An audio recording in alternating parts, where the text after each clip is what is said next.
Welcome back to the channel, Modeling Maestro here. In this video, I'll be starting to build the F-101B in 1/48 scale by Kittyhawk. The Kittyhawk kit is one that I attempted several years ago, but never finished. The build was nearly complete, waiting for its first coat of paint, but it just sat around for years. I decided to purchase the kit again and start fresh. Once I opened the new box, I realized that the plastic was very different. The first kit was molded in a hard, brittle-feeling plastic, while this later mold was cast in standard gray plastic with crisper panel lines and rivets. I could already tell that the fit would be improved and that I would have a much better time building this kit overall. My plan with this build is to depict the famous Canadian Lynx Voodoo. This aircraft was featured on the box art of the old monogram kit. I always knew that if I built a Voodoo, it would have to be in this beautiful, iconic scheme. Alright, let's get started. Work begins with the intakes. There are some pin marks that need to be filled with CA glue, while others are just shallow enough to simply be scraped away. I prefer using a scalpel for scraping work.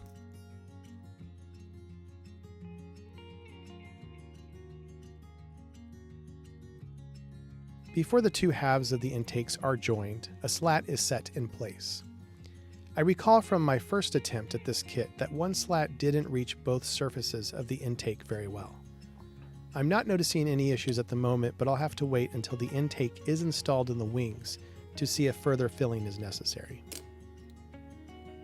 One aspect I do like about this kit is that the fuselage halves are molded as upper and lower sections. From earlier research, I knew that one of the two vents on the starboard side of the fuselage was in the wrong shape. I will carve out the vent to the correct shape and replace each of the vent slats, while the correct vent on the port side will be thinned out and opened up. Typically, thinning plastic is done by scraping with a scalpel and sanding away material with a coarse sanding stick. I got impatient, however, and used my cordless Dremel instead. Big mistake. The Dremel melted the vent detail. I ended up carving out the vent altogether and adding plastic strips to replicate the slats.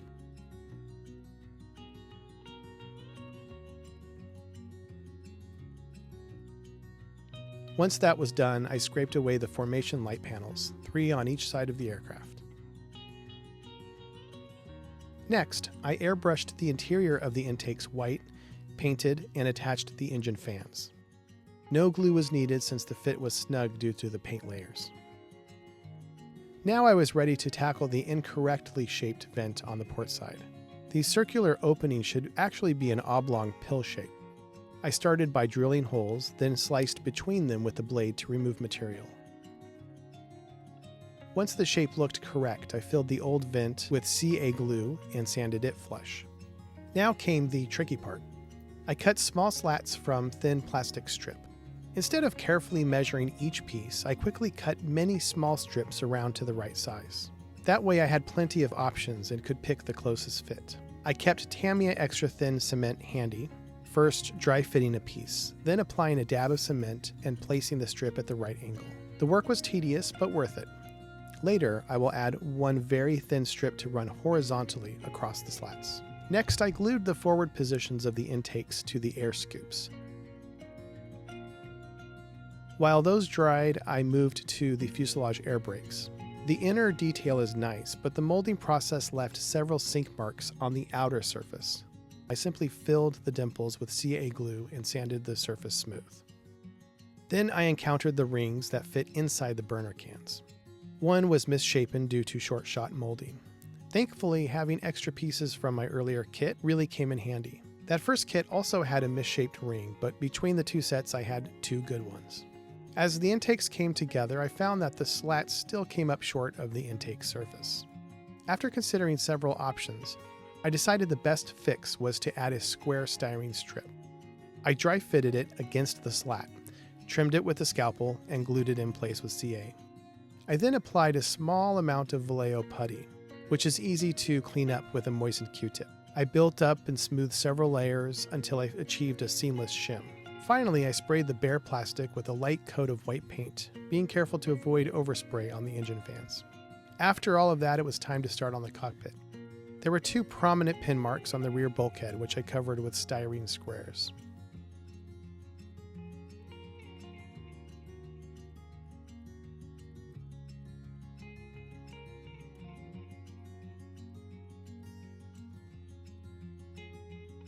I painted the cockpit with a mix of Tamiya grays, then added a gloss coat for the wash.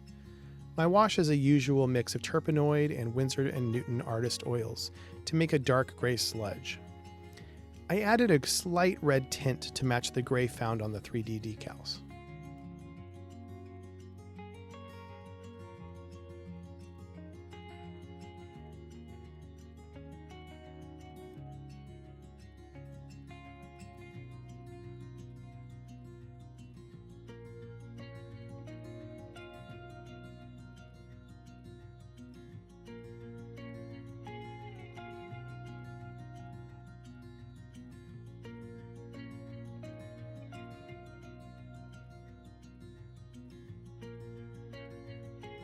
After the wash dried, I removed most of it with Q-tips, then sealed everything with Tamiya Flat Clear.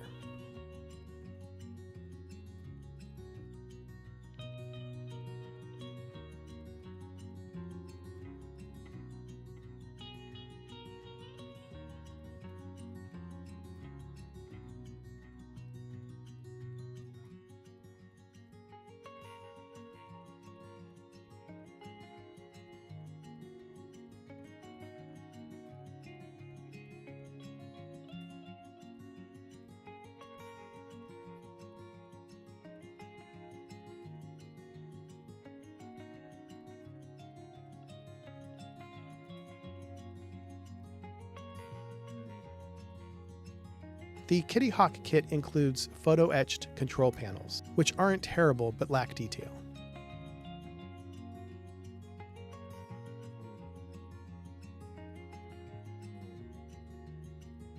I used Babibi 3D decals, which are perfect for this kit. Since there were no molded on switches or knobs, nothing would need to be scraped away. This was my first time using Babibi 3D decals, and I really liked how they looked. Unlike Edward Look decals, there was no pixelation. These, along with the Quinta, are now my go-to 3D decals. Someday I'll try out the Kellic brand, which I believe is from ResiKit. Let me know in the comments if you used these particular 3D decals and tell me what you think. Next, I attached the nose gear wheel well to the cockpit tub, closed the fuselage, and added plenty of nose weight before attaching the nose cone. Then it was on to the wings. The flaps had gaps that looked way out of scale. I glued them to the wings, filled the gaps with CA glue, and re-scribed the lines. Overall, they turned out well, but if I could redo it, I'd probably just lower the speed brakes instead.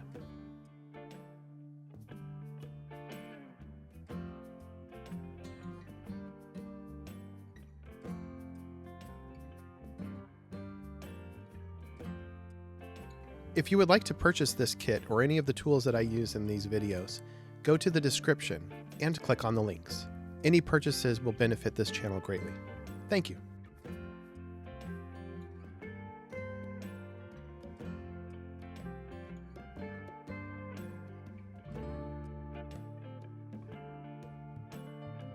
In one case, the flap wasn't level with the wing. To fix it, I glued in plastic sheet, filled and sanded until it was flush. Next, I carved out holes in the air scoops. I started by scraping a thin line in the center, then gradually removed more material. It's tedious work, but again, I think the result is worth it.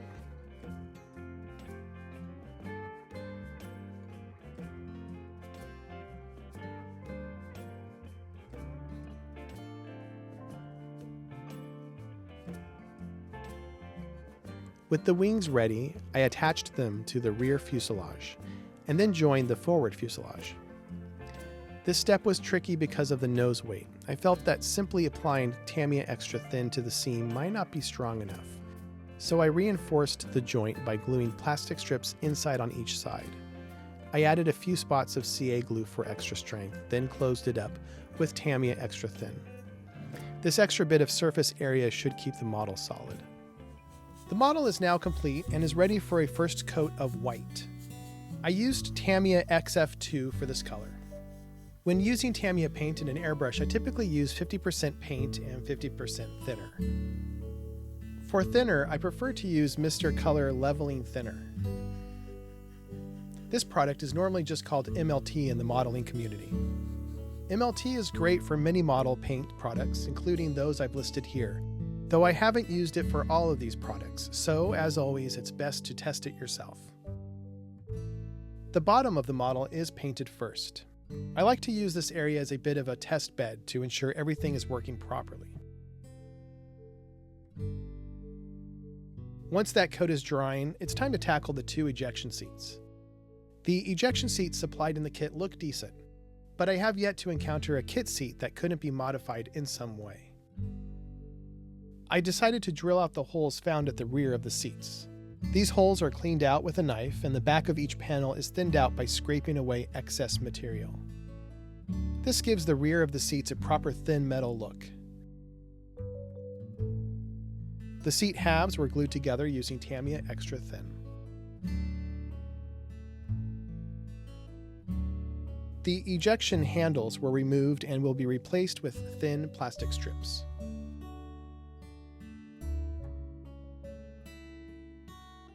Next, I removed the jettison tubing apparatus at the rear of both seats.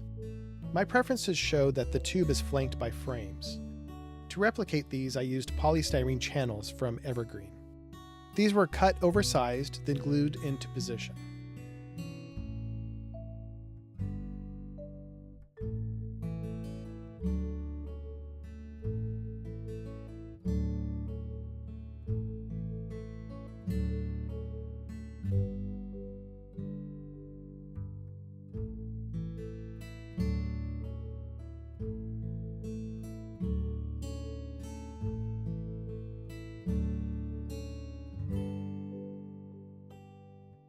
Finally, I scratch-built the rest of the area behind the seats. One seat should have a slightly taller unit than the other. Next, I used Tamiya tape and PE buckles for the seat straps, and formed a rectangular cushion out of tape that showed up in references. Now the seats were ready to be painted.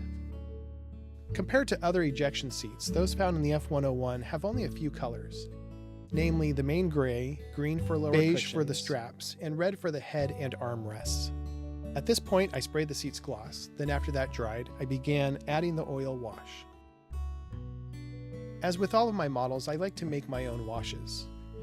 I use Winsor and Newton black and white to create a dark gray, and thin the paint down with Turpenoid. The links to these products can be found in the description. Once dried, the excess wash was removed with Q-tips.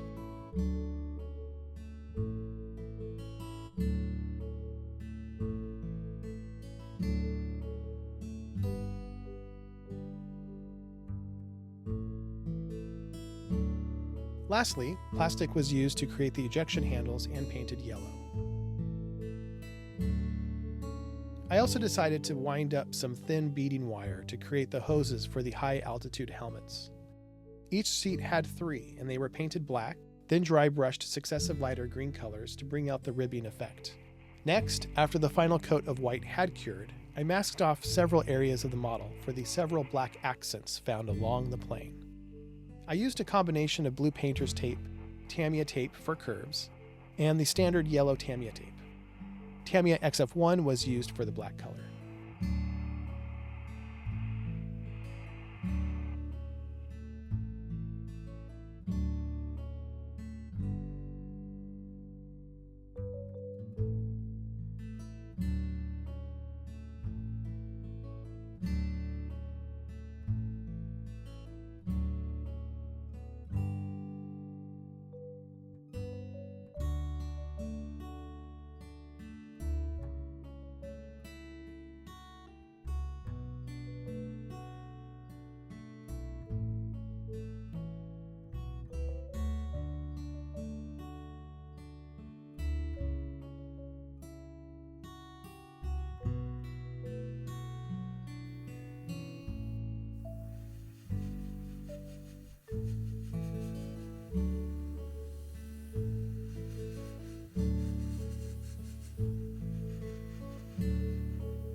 Finally, I masked off the area around the main gear wells and painted them the characteristic green chromate found on aircraft from this era.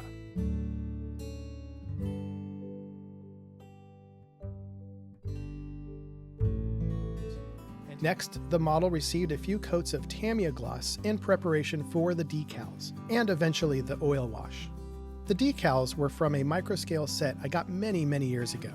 I had feared these decals might be brittle at this point, so a few months ago I purchased one more set. Hopefully between these two sets I will be able to salvage enough useful decals for this build. I started with the decals that would be seen on the bottom of the aircraft. Luckily, the decals moved easily off of the backing paper and stayed together. A Q-tip was used to soak up excess water. Then the decals were positioned.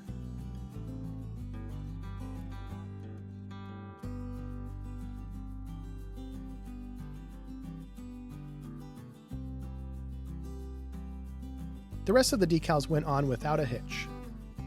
Once the decals were dried, they received another gloss coat. Next, the model was ready for an oil wash. Since this particular F-101 is mostly white and it didn't see any action, I opted to keep the wash very light. I started with the white artist oil paint first, then added just a small dab of black and achieved a very light to medium gray. Usually I would slop the wash all over the model, but this time around I carefully applied it to just the lines and rivets. Again, I started the work on the underside of the model first.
Once the wash was dry, I began to remove the excess with a Q-tip. The Q-tip is dry itself. No turpenoid is needed since the surface is smooth and the dried wash still has a bit of turpenoid in it.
I also used a paper towel to remove some of the wash over large areas.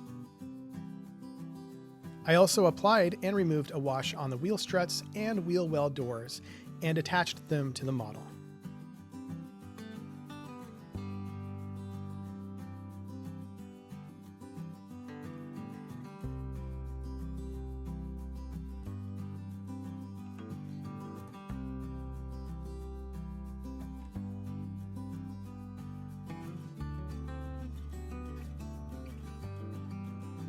I'm excited to share that I am now an Amazon associate.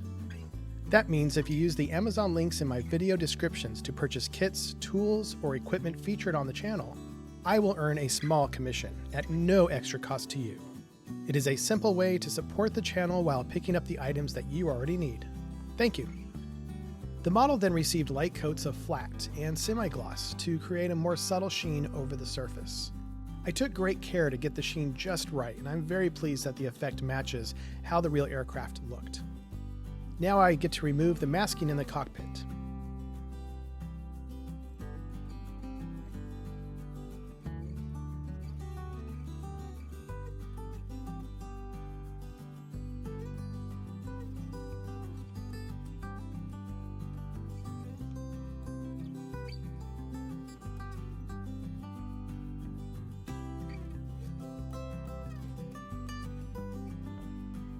I also attached the engine nozzles, which went on without any issue.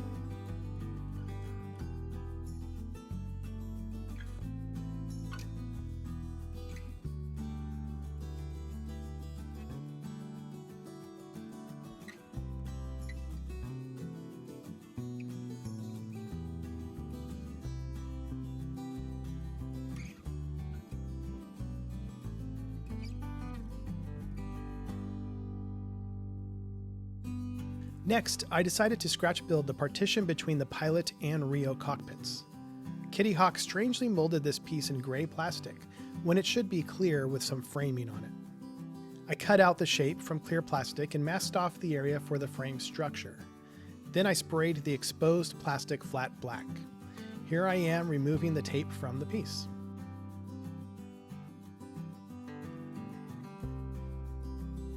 Here is a photo with two attempts. The left shows the first attempt and the right is the second attempt. As I expected, the second attempt looked much better. I found that the Lynx decal was slightly offset, leaving some white portions where they should be gray. I carefully mixed some Vallejo paints and touched up these areas.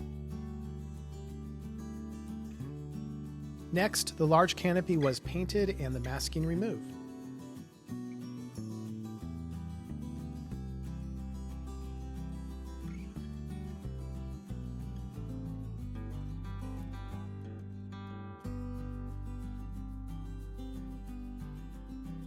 Finally, I dropped the ejection seats in their place and added the canopy.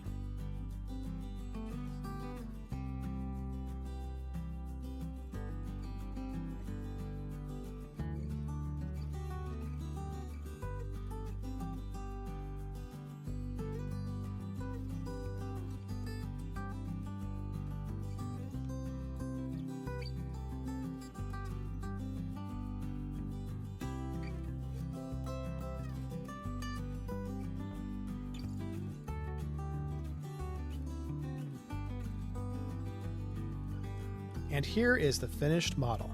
I am extremely pleased how this model turned out. I had always wanted to build this exact aircraft, and now I have actually achieved a small dream that I had as a kid. If you enjoyed this content, please leave a like and subscribe, and I will see you in the next one.